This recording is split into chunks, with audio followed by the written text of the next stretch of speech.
প্রতিহিংসার পরিবর্তে পরিকল্পনার রাজনীতি করতে হবে বললেন তারেক রহমান।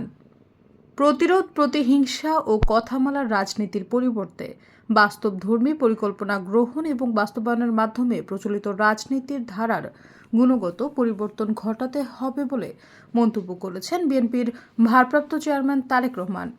মঙ্গলবার রাজধানীর চীন মৈত্রী সম্মেলন কেন্দ্রে জাতীয়তাবাদী স্বেচ্ছাসেবক দলের ৪৫তম প্রতিষ্ঠা বার্ষিকী উপলক্ষে আলোচনা সভায় ভার্চুয়ালি যুক্ত হয়ে প্রধান অতিথির বক্তব্যে তিনি এসব কথা বলেন।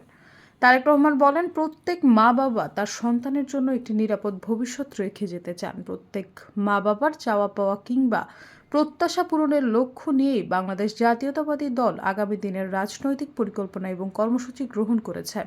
কারণ বিএনপি মনে করে বর্তমান এবং ভবিষ্যৎ প্রজন্মের সামনে একটি নিরাপদ ভবিষ্যৎ নিশ্চিত করতে চাইলে অবশ্যই আমাদের প্রচলিত ধারার রাজনীতি থেকে বেরিয়ে আসতে হবে।